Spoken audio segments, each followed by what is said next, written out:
The landscapes of our lives are for learning, where experience is our teacher. When we gather together to share our resources, we are destined to love and thrive. Good morning, Maureen. Good morning, Pierre. Awesome. Hello. Hey, we're teeing up another resource for folks because everybody, Maureen is like an information digestion machine. And you just recently took a course, right? Yes, I did. It's from Embodied Philosophy. It's a online, I don't even know, place where you collect resources for learning about mental health and yoga and Oh my stuff. God, somebody else is doing the same thing we're doing. Yeah. Embodied Yeah. philosophy. This is great. Well, mostly courses. So yeah. It's not a podcast, but they offer a lot of online courses. And one of the courses I took, I was telling you about. So you want me to talk a little bit about it? Yeah, please. Who's the guy and what give us the 411? So we've mentioned Dr. Stephen Porges before on previous podcasts a The long time Polyvagal Theory ago. guy, right. Yes, Polyvagal Theory. This course is called Polyvagal Theory Neural Exercises for Safety and Connection. And it's 4 videos. I like the title. Yeah, with him, Dr. Porges, describing his own history as a doctor and a researcher and how he ended up creating this polyvagal theory and his pleasant. That's fascinating right there. Yeah, fascinating guy. And I guess his wife's name's Sue Carter, and she does a lot of work, I think, with like emotions and some other thing too. So they're quite a power couple in the mind body wellness research space. So yeah, so he seems like a pretty cool guy. I think he's got to be close. He's probably in his 70s. But it's him on camera and explaining like his background, how he ended up where he is now with this polyvagal theory. And then he gives a breakdown of what the polyvagal theory is and what he loves about what happened with his work is this psychotherapist, Deb Dana, found his polyvagal theory and then worked with him to come up with a way to apply it in psychotherapy, which he's very, very happy about how this is helping people. His theory that was kind of like a medical thing, and you know what I mean? So now it's applicable and very useful to helping people. So this sounds really great because a lot of therapy is all in the talk world and how you apply it and everything like that. And he's coming from a medical world, and me being the dummy in this, kind of like the ventriloquist dummy in the podcast. Polyvagal theory. Oh, wow. I always liked it because the name sounded great. I have no freaking idea what it is. Can you give me like just the top 3 things? Yeah, in a nutshell, and very, very generically, he what did he find? The polyvagal theory is about the nervous system and how it's built according to a hierarchy.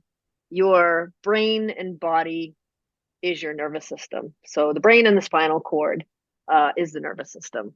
And it's according to his, not according to, but what comes out of the polyvagal theory is that we have 3 tiers. Think of a ladder. Okay.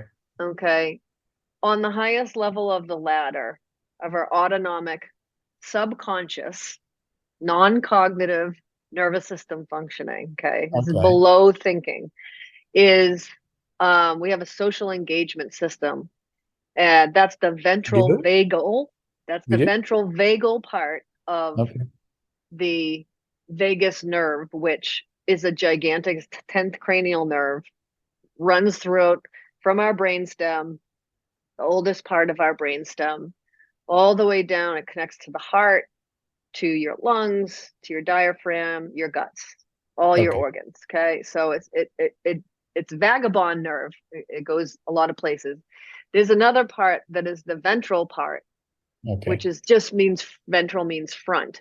And those part of those nerves bundles come into your face, into your middle ear, and your throat, basically, your Okay. larynx, pharynx. Okay. So that's called the social engagement system, the ventral vagal complex, because as you can imagine, we look at each other as people, we talk, we hear sounds, we look for cues of safety in each other's faces. Okay. And in sound, tones of voice, not Okay. what people say, but the tone. Right. So sometimes tones signal danger, sometimes it signals safety, Right. vice No, versa, I got it. right? So What's the third part? so that's the ventral vagal, that's the kind of social engagement part. The other part is what people are usually know about is the sympathetic part of your autonomic nervous system, which is in the middle part of your spine. And it's responsible for the fight flight reactions or mobilization. These things have a place. They're in your body, yes. Yes. So Wow, this yeah. is easy. So the name of the thing was what do neural you exercises. This is the neural platform. This is your nervous system. So that sympathetic part of the nervous system. And people didn't know. And people didn't know about this before Porges.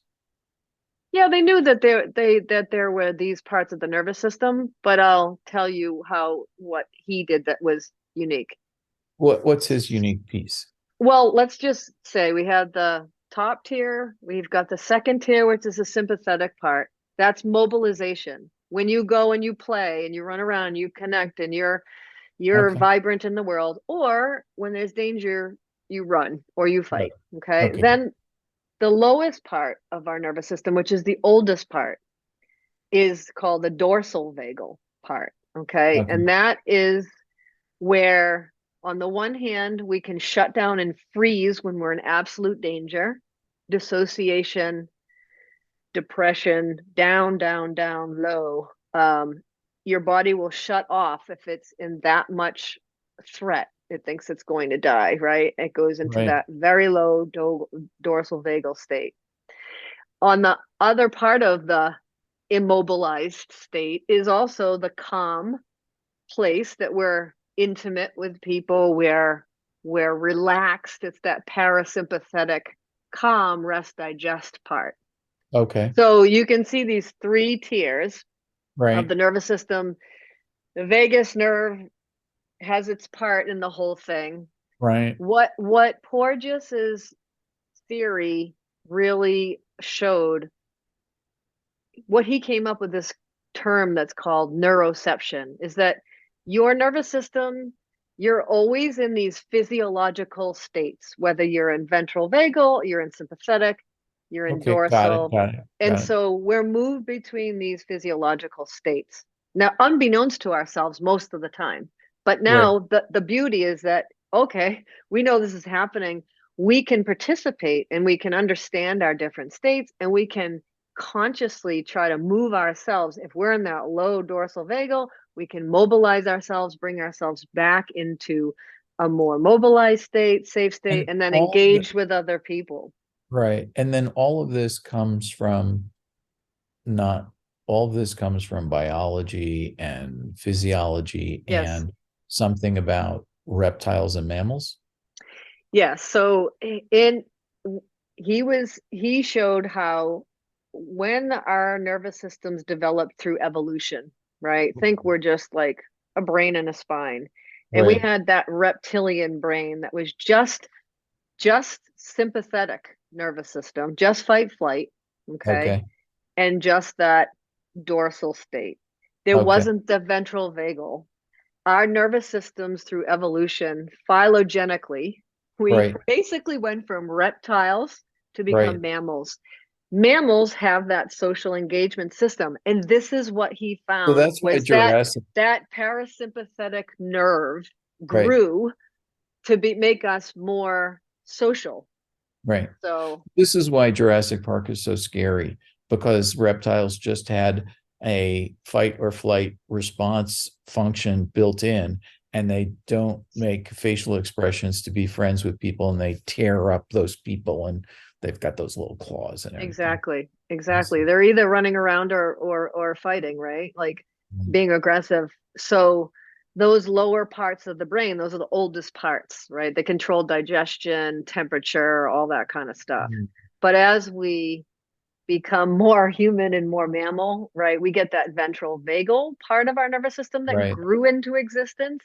right. And that's how we connect with people So it's and not just people, it's like when I look at my animals dog, too. Yeah. when I look at my dog and I see eyes that are telling me something, I Yes. can know that that's true. Mm-hmm. Think about Yeah, think about think about puppies rolling around playing together. That's and a mother ape, nursing her baby. That's yeah, so different from a reptile, right? Like reptiles are cold. They don't, there's no facial expression like you say. right, And when people go into those low dorsal states, it's almost like flat affect. right, No, right. they want to be So isolated. how long is this course? How much does it cost? And who's the guy? Stephen Porges. So he explains all of this stuff way better than I do, obviously, and in detail. And talks about how it's applicable to people who are experiencing anxiety, depression, bipolar, trauma. And it explains a lot about what he likes about it both is that it helps with that shame piece that like, oh, it's not something wrong with me.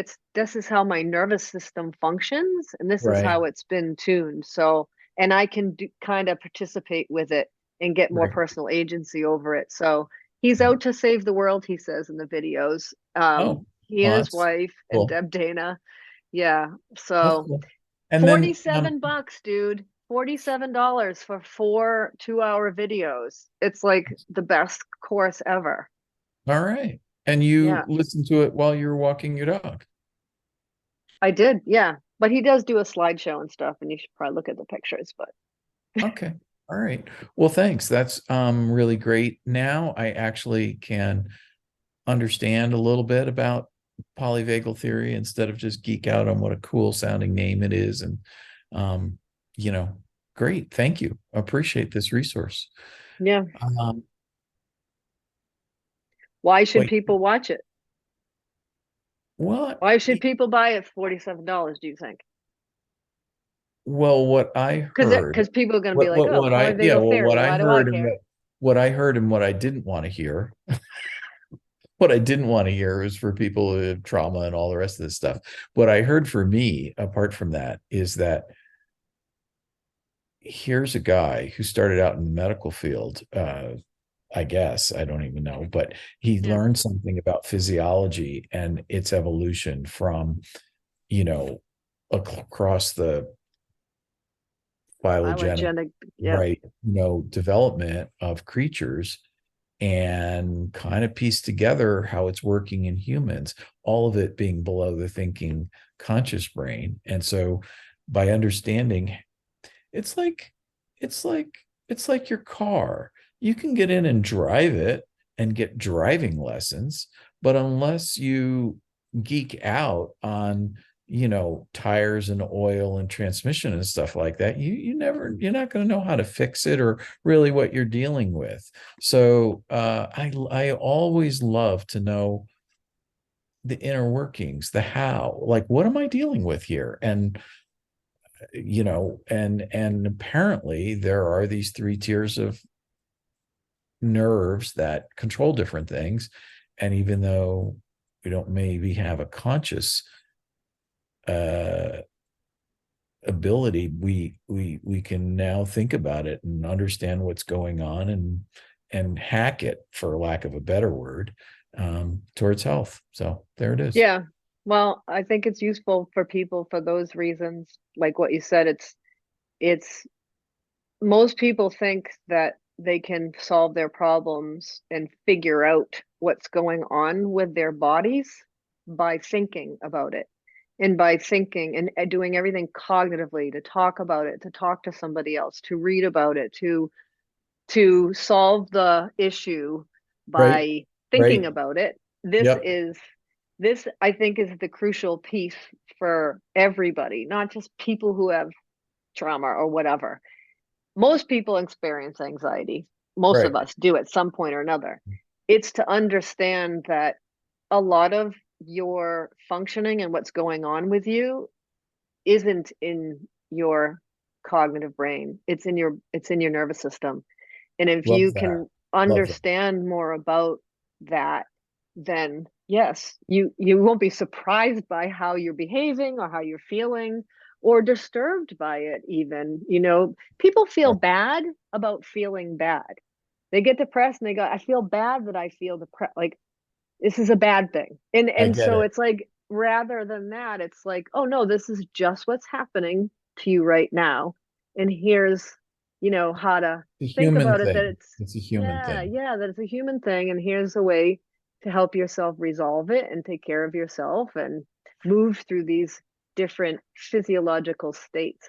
Because a lot of people just put a narrative to what's wrong, what they think is wrong, and they live by that narrative. And that's, you're stuck in your head, and it's really not, it's mind body. Stuck in your head. Cool. Yeah. Well, thank you, Maureen. I really appreciate that. Another resource listed in our podcast. We're more than halfway to the 100 podcast point. So that's kind of exciting. And yeah. So this is Pierre with Maureen from Landscapes for Learning, who loves to say, live to learn and learn to live. And Pierre is from Yoga Heals, and he says, peace through grace.